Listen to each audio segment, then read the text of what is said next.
Hello my dear friends, నేను మీ విజయానికే మాట్లాడుతున్నాను. July 7, 2022 నాటి రిపబ్లిక్ ఆఫ్ కజకిస్తాన్ ప్రభుత్వం యొక్క డిగ్రీ 464 ప్రకారం People's Republic of China, Republic of India మరియు ఇస్లామిక్ రిపబ్లిక్ ఆఫ్ ఇరాన్ పౌరులకు కజకిస్తాన్ అధికారులు వీసా రహిత ప్రవేశ విధానాన్ని, అంటే వీసా లేకుండానే తమ దేశంలోకి ప్రవేశ విధానాన్ని ప్రవేశపెట్టారు. ఈ విషయాన్ని కాస్త స్పష్టంగా చూసుకుంటే, పైన చెప్పిన ఈ 3 దేశాల పౌరులు కజకిస్తాన్లో 14 రోజుల వరకు నిరంతర వీసా లేకుండా ఉండటానికి అనుమతిస్తుంది. సందర్శకుల వీసా రహిత బస యొక్క గరిష్ట వ్యవధి ప్రతి 180 రోజుల లోపు 42 రోజులు అని డిగ్రీ మరింత స్పష్టం చేసింది. చూడండి, ఈ నిర్ణయం ఎందుకంటే కజకిస్తాన్ దేశం యొక్క అనుకూలమైన పెట్టుబడి వాతావరణాన్ని మరింత మెరుగుపరచడం, వ్యాపారాల మధ్య ప్రత్యక్ష సంబంధాలను ప్రోత్సహించడం మరియు అంతర్జాతీయ పర్యాటక సందర్శకుల కోసం దాని సామర్థ్యాన్ని బాగా ఉపయోగించుకోవడం ఈ నిర్ణయం యొక్క ముఖ్య లక్ష్యంగా చెబుతున్నారు. అంతకుముందు అంటే ఇదే 2022వ సంవత్సరంలో జనవరి 1వ తేదీ నుండి కజక్ ప్రభుత్వం 57 ఇతర దేశాల పౌరులకు కజకిస్తాన్కు వీసా రహిత ప్రవేశాన్ని పునఃప్రారంభించిన విషయం గమనార్హం. డియర్ ఫ్రెండ్స్, ఇంకో సమాచారం ఏమంటే, ఐరోపా దేశాలైన పోర్చుగల్, స్పెయిన్, ఫ్రాన్స్ మరియు క్రొయేషియాలో గురువారం రోజు అడవి మంటలు చెలరేగింది. ఈ మంటల వలన అక్కడ ఉన్న ఇళ్లు దగ్ధమయ్యాయి మరియు వారి జీవనోపాధికి ముప్పు కలిగించాయి. మన తెలుగు రాష్ట్రాలలో చూసుకుంటే దగ్గర 30 డిగ్రీ లేదా 35 డిగ్రీ సెల్సియస్ హీట్లలో అధిక మొత్తంలో నమోదవుతుంది. అలాగే ఐరోపాలో 40 డిగ్రీ సెల్సియస్ కంటే ఎక్కువగానే ఉందండి. కొన్ని నెలలలో 40 డిగ్రీ సెల్సియస్ మధ్యలో ఉంటుంది. పోర్చుగల్లోని సెంట్రల్ లీరియా జిల్లాలో బలమైన గాలుల కారణంగా మంటలను అదుపు చేసేందుకు అగ్నిమాపక సిబ్బంది ప్రయత్నించి అలసిపోయి పోరాడారు. బుధవారం ఆ ప్రాంతం నుండి వచ్చిన ఫుటేజీలో పొగలు ఆకాశంలో చీకటిగా మారడం మరియు హైవే మీదుగా ఎగసి పడుతుండగా ఒక చిన్న గ్రామంలోని ఇల్లు పైకప్పుల చుట్టూ మంటలు వ్యాపించాయి. ఈ విషయం గురించి పోర్చుగీసు ప్రధానమంత్రి ఆంటోనియో కోస్టా నిన్న చాలా కఠినమైన రోజు అని జాతీయ వాతావరణ సంస్థ IPMAతో బ్రీఫింగ్కు హాజరైనప్పుడు అన్నారు. అంతేకాకుండా ఈ పరిణామం అగ్నిమాపక సిబ్బంది మరియు ఇతరులందరి అలసటకు దారితీస్తుంది. ఈ పరిస్థితిని నియంత్రించడానికి తమ వంతు కృషి చేస్తున్నారు అని అన్నారు. ఇంకా అత్యంత ఆందోళనకరమైన మంటలు పోంబల్ పట్టణానికి సమీపంలో ఏర్పడింది. అక్కడ గురువారం నాడు విమానాలు మరియు హెలికాప్టర్లు ఆ మంటలపై నీటిని పడవేశాయి. ఆ మంటలు బాగా మండే పైన్ మరియు యూకలిప్టస్ చెట్లతో కప్పబడిన కొండను కూల్చివేస్తున్నాయి. ఇదే విధంగా మరో ప్రాంతమైన పశ్చిమ స్పెయిన్లోని సరిహద్దు వెంబడి మంగళవారం ఎక్స్ట్రీమదురా ప్రాంతంలో ప్రారంభమైన అగ్ని ప్రమాదం కాస్టిల్ మరియు లియోన్ ప్రాంతంలోని సలామాంకా ప్రావిన్స్లోకి వ్యాపించిందండి.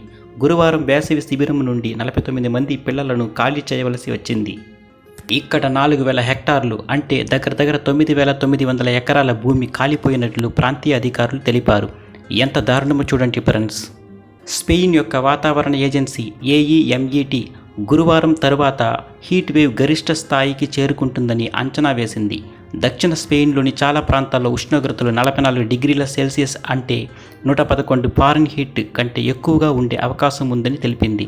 అదేవిధంగా మరో దేశమైన క్రొయేషియాలో ఉన్న అడ్రియాటిక్ తీరంలో అగ్నిమాపక విమానాలు కాలిపోతున్న అడవులపై నీటిని డంప్ చేయడానికి దిగువకు దూసుకెళ్లాయి మరియు జదర్ మరియు సిబెనెక్ చుట్టూ 3 ప్రధాన అడవి మంటలను అరికట్టడానికి పోరాడుతున్న అగ్నిమాపక సిబ్బందికి సహాయం చేయడానికి దళాలను పిలిచినట్టు సమాచారం. ఫ్రెండ్స్, ఇంకా చెప్పాలంటే నైరుతి ఫ్రాన్స్లో మంగళవారం ప్రారంభమైన 2 అడవి మంటలు, 9 నీటి బాంబింగ్ విమానాల మద్దతుతో 1000 మందికి పైగా అగ్నిమాపక సిబ్బందులు పోరాడుతున్నారు. ఈ ప్రయత్నాలు జరుగుతుండగా అప్పటికే 5300 హెక్టార్లు కాలిపోయాయి. గత 24 గంటల్లో ఈ సంఖ్య రెట్టింపయింది. ఇంతేకాకుండా 2 గిరోండే మంటల్లో ఒకటి బోర్డియక్స్కు దక్షిణంగా ఉన్న లాండిరాస్ పట్టణం చుట్టూ ఉంది. ఇక్కడ 2400 హెక్టార్లు కాలిపోయాయి. రోడ్లు మూసివేయబడ్డాయి. 500 మంది నివాసితులు ఖాళీ చేయబడ్డారు. మరో మంట, ఇది 2900 హెక్టార్లతో అతిపెద్దది. ఇది అట్లాంటిక్ తీరం వెంబడి ఐరోపాలో ఎత్తైన ఇసుక దిబ్బ అయిన డూన్ డు పిలాట్కి దగ్గరగా ఉంది. దీని కారణంగా చుట్టుప్రక్కల ఉన్న క్యాంప్ సైట్ల నుండి బుధవారం 6000 మందిని, గురువారం తెల్లవారుజామున మరో 4000 మందిని ఖాళీ చేయించారు. ఈ తరహాలో ఆగ్నేయ పట్టణం తారాస్కాన్ సమీపంలో గురువారం కూడా అడవి మంటలు చెలరేగాయి. ఇందులో అనేక వందల హెక్టార్ల భూమి కాల్చివేయబడింది. ఇలాంటి ప్రమాదం టర్కీలో కూడా సంభవించిందండి. టర్కీ యొక్క నైరుతి దట్కా ద్వీపకల్పంలోని ఇళ్ల నుండి వేలాది మంది ప్రజలు కూడా ఖాళీ చేయబడ్డారు. బుధవారం ప్రారంభమైన అగ్ని ప్రమాదం రాత్రిపూట బలమైన గాలుల కారణంగా మరియు నివాస ప్రాంతాలకు ముప్పు కలిగించింది. ఈ మంటలను అదుపు చేసేందుకు 7 అగ్నిమాపక విమానాలు 14 హెలికాప్టర్లను మోహరించడంతో గురువారం మంటలు అదుపులోకి వచ్చినట్లు అటవీ శాఖ మంత్రి తెలిపారు. చూడండి, ఇటీవల రోజుల్లో చైనా మరియు యునైటెడ్ స్టేట్స్లోని కొన్ని ప్రాంతాలను కూడా తాకిన హీట్ వేవ్ల వంటి విపరీతమైన వాతావరణం యొక్క ఫ్రీక్వెన్సీ పెరిగిన తరచుదనానికి మానవుడు కలిగించే వాతావరణ మార్పులను శాస్త్రవేత్తలు నిందించారు.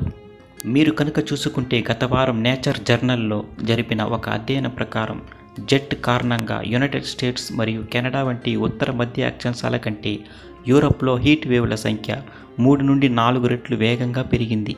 దీనికి కారణం ఏమని ఆలోచిస్తున్నారా మై డియర్ ఫ్రెండ్స్? వాతావరణ ప్రసరణలో మార్పుల వల్ల యూరప్ చాలా ప్రభావితమవుతుంది అని కొలంబియా విశ్వవిద్యాలయంలో వాతావరణ శాస్త్రవేత్త సహరచయిత కై కోర్న్ హూబెర్ రాయిటర్స్ పత్రికతో చెప్పారు. ఇది హీట్ వేవ్ హాట్స్పాట్. ఫ్రెండ్స్, మొత్తానికి అగ్నిదేవుని కోపానికి ఐరోపా బలవుతున్నది. ఈ పరిస్థితి త్వరలోనే మంచి స్థితికి మారాలని మనం కూడా ఆశిద్దాం. ఈ వీడియో మీకు నచ్చినట్లయితే మన ఛానల్ని సబ్స్క్రైబ్ చేసుకోండి, లైక్ అండ్ షేర్ చేయండి, కామెంట్స్ చేయడం మర్చిపోకండి. నెక్స్ట్ వీడియోలో మళ్ళీ కలుద్దాం. జై హింద్.